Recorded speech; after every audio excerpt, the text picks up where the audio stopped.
दोस्तों, आज हम सीखने वाले रिलेटिव प्रोनाउंस। रिलेटिव प्रोनाउंस क्या है, उसका यूज कैसे किया जाता है। कल हमने सीखा था WH वर्ड्स, उसको कैसे यूज किया जाता है और सवाल कैसे पूछे जाते हैं।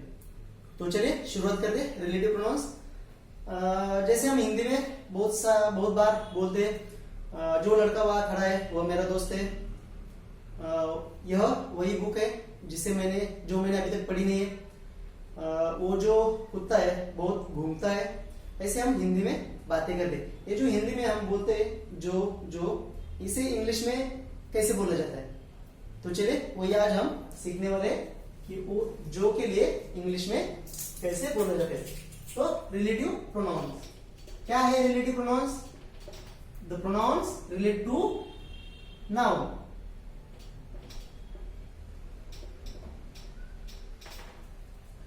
कौन से? हु यानी जिसे, हु यानी जो। इसका WH वर्ड्स में होता है कौन, जो पर्सन के लिए यूज होगा। विच इसका भी निकलता है जो, ये एनिमल और थिंग्स के लिए, नॉन लिविंग थिंग्स। व्हाट जो, ये थॉट के लिए, जो हमारे विचार है उसके लिए, और जो हम बात करते हैं उसके लिए व्हाट का यूज होता है। whom जिसे, person as a object, whose जिसका, जिसकी, जिसके,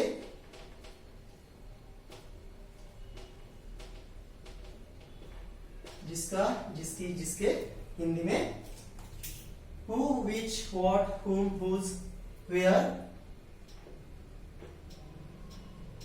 जहां,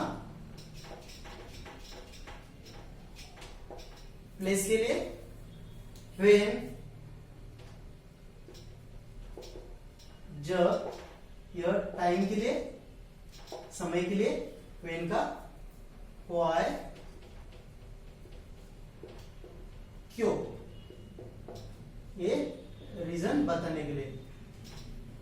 who, which, what, whom, whose, where, when, why, ये हमारे रिलेटिव प्रोनाउंस है। अभी इसका यूज कैसे करते हैं, तो चलिए इसको एग्जांपल के साथ में समझते हैं। पहले लेते हैं हु को। हु यानी जो,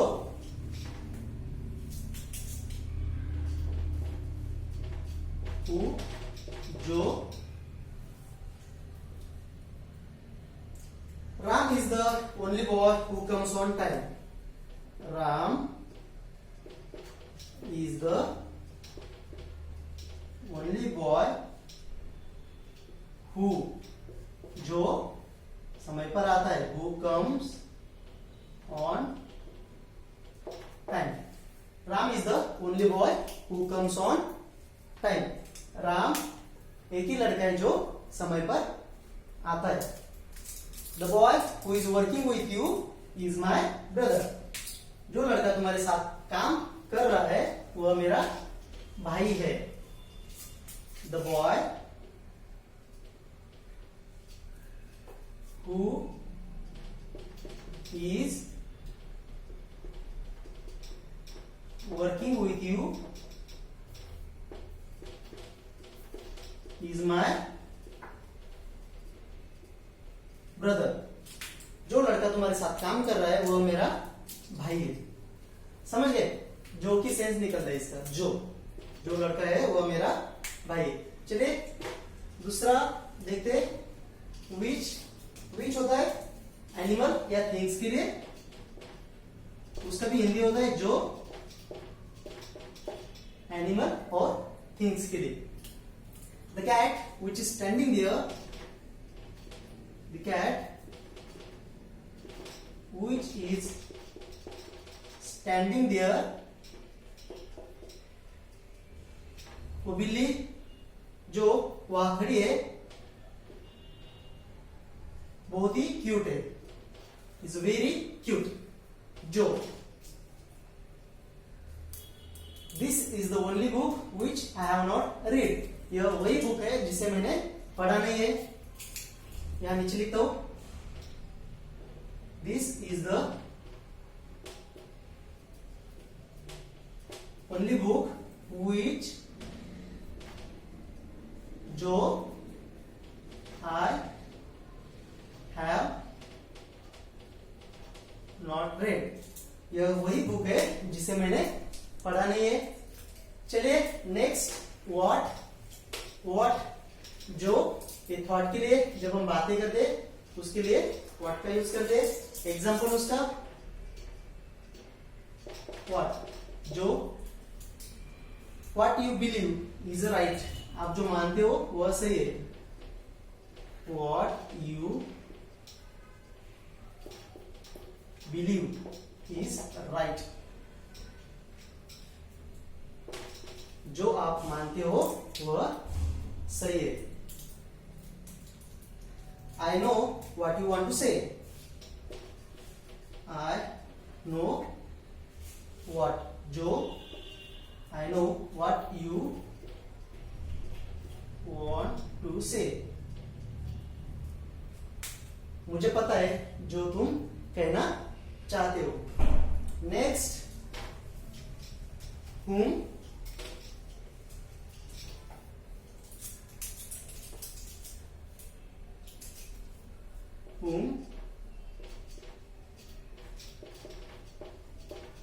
जिसे, Rahul is the intelligent boy whom we can ask this. Rahul is intelligent boy whom, जिसे हम पूछ सकते हैं। आस्क दिस, राहुल एक होशियार लड़का है जिसे हम पूछ सकते हैं। ये whom का हुआ।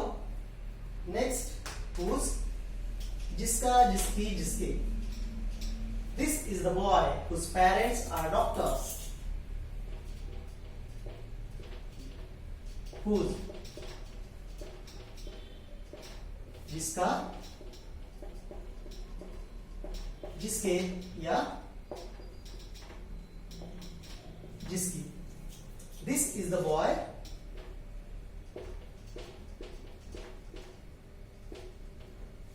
whose parents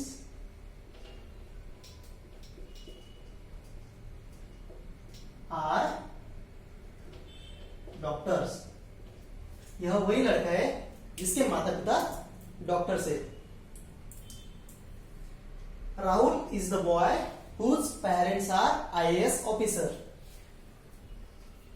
Ritika is the girl whose parents are IPS officers.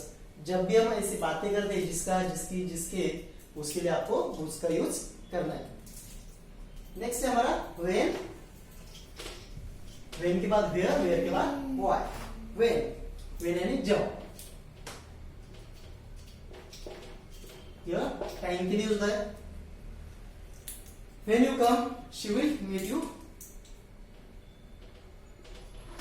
when you come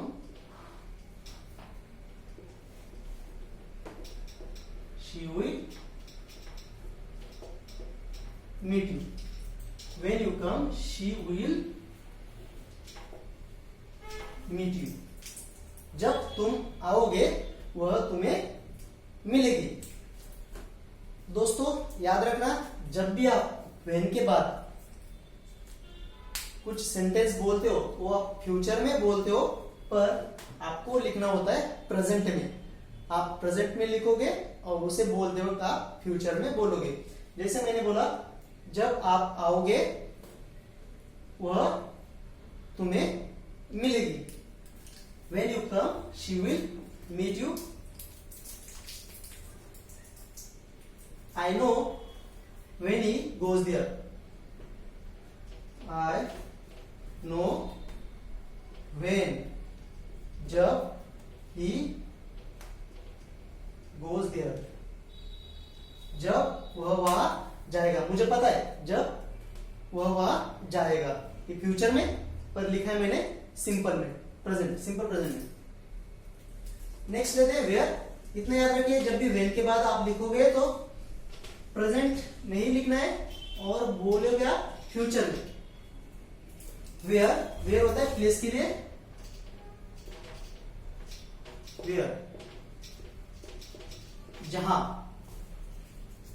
I don't no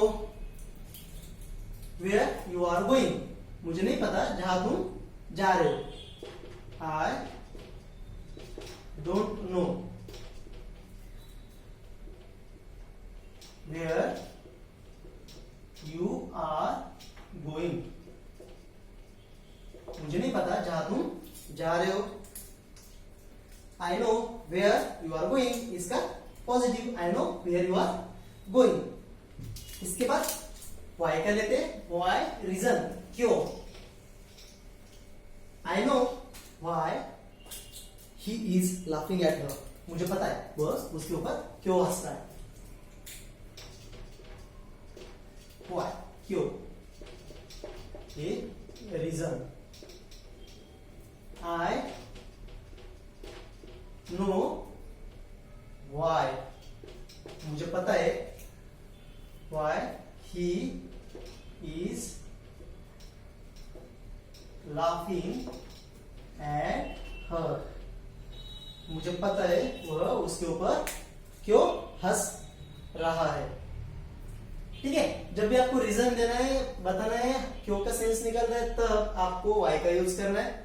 तो इसका थोड़ा सा समरी देखते हैं। हु यानी जो पर्सन के लिए, विच जो एनिमल थिंग्स के लिए, हुम जिसे, हुज जिसका, जिसकी, जिसके, व्हेन समय के लिए, जब, वेयर जहां, प्लेस के लिए, व्हाट जो, थिंग्स जो आपके थॉट्स है। जब भी आप बातें करते हो तो आपको व्हाट का यूज करना है, वाई का यूज करते हो आप रीजन के लिए। तो आज हमने सीखे रीजन, रिलेटिव प्रोनाउंस, और उसे यूज कैसे करना है वो भी हमने सीख लिया, सेंटेंस कैसे बनते वो भी हमने सीख लिया। और जब हम बातें करते हैं जो के लिए हिंदी में, तो उसके लिए हमें ये वर्ड्स यूज करना है। तो मुझे आशा है कि आपको ये समझ में आया होगा। तो चलिए मिलते हैं नेक्स्ट सेशन में। तब तक के लिए आप अच्छे से प्रैक्टिस कीजिए और बोलने की भी प्रैक्टिस कीजिए। इसकी भी आप थोड़े थोड़े सेंटेंसेस बनाइए और बोलने शुरू कीजिए। इतना ध्यान में रखिए दोस्तों, जब तक आप बोलोगे नहीं, आप बोलने की प्रैक्टिस नहीं करोगे, तब तक आप बोल नहीं पाओगे। क्योंकि मैंने मेरे दोस्तों से बात की थी तो उन्होंने बोला था बहुत बार कि उन्हें इंग्लिश लिखनी आती है, उन्हें इंग्लिश पढ़नी आती है, उन्हें इंग्लिश समझती है, पर वो बोल नहीं पाते। क्यों? क्योंकि वो प्रैक्टिस नहीं करते बोलने की। आपको बोलने की प्रैक्टिस करनी पड़ेगी। जब तक आप बोलने की प्रैक्टिस नहीं करोगे तब तक आप इंग्लिश बोल नहीं पाओगे। और मैं इसका एक बोलने की प्रैक्टिस क्यों कहता हूँ आपको बोलने की प्रैक्टिस करनी चाहिए। देखिए, और मुझे ये भी पूछा गया था कि इंग्लिश ग्रामर बोलने के लिए कितना जरूरी है। तो इंग्लिश ग्रामर आपको जरूरी है और जरूरी नहीं भी है। पूरा इंग्लिश ग्रामर आपको सीखने की जरूरत नहीं है। आपको जो मेन इंपॉर्टेंट है वो आपको सीखना जरूरी है। मैं आपको तो एक एग्जांपल देता हूँ। जैसे आप घर में थे, जब आप छोटे थे, तब जब आप बात करते थे, जब छोटे थे, तब आपको किसी ने बताया नहीं कि इसे सब्जेक्ट कहते हैं, वर्ब कहते हैं, ऑब्जेक्ट कहते हैं। जब आप आपकी मदर टंग होगी मराठी, हिंदी में, तो जब आप छोटे थे तब आप किसी का सुनते थे, उसके बाद आप बोलने की प्रैक्टिस करते थे। तब आप धीरे धीरे बोलना शुरू किया और आप बोलते गए, सुनते गए, बोलते गए, सुनते गए, बोलते गए। आपको जरूरत नहीं पड़ी ग्रामर की। वैसे इंग्लिश फैमिली, जब कोई घर में छोटा बच्चा और वहां पे सब इंग्लिश में बातें करते तो उस बच्चे को कुछ नहीं पता रहता है कि इंग्लिश ग्रामर में सब्जेक्ट क्या होता है, ऑब्जेक्ट क्या होता है, वर्ब क्या होता है, टेंस क्या होते हैं, है ना, नाउन क्या होते हैं, प्रोनाउन क्या होते हैं, कुछ पता नहीं रहता है। फिर भी वो बोल लेता है, उसे इंग्लिश ग्रामर की जरूरत नहीं पड़ती है। इसीलिए आप वो प्रैक्टिस करते हैं, इसलिए आपको भी प्रैक्टिस करना है। ग्रामर आपको जरूरी चाहिए, क्योंकि आपको अगर आप हिंदी मराठी ऐसे मीडियम से हो तो आपको ग्रामर सीखना पड़ेगा। क्योंकि आप जब तक ग्रामर आप सीखोगे ना, आपको पता नहीं चलेगा कि आपको सेंटेंस कैसे बनाना है, सेंटेंस कैसे बनाए जाते हैं, सवाल कैसे पूछे जाते हैं, जब आप बात करते हो तो बात कैसे की जाती है, स्टार्टिंग कैसे करना है, उसके बाद आप जो बात कर रहे हो कौन से टाइम ऑफ स्पीकिंग की बात हो रही है, प्रेजेंट में हो रही है, फ्यूचर में हो रही है या पास्ट में हो रही है, वो सब आपको पता होने के लिए आपको ग्रामर सीखना जरूरी है। तो आपको ग्रामर भी सीखना जरूरी है। ऐसा नहीं है कि ग्रामर की जरूरत नहीं, ग्रामर सीखना पड़ेगा, वो बेस है, आपका सपोर्ट है, थोड़ा आपको उसका सपोर्ट लेना पड़ेगा।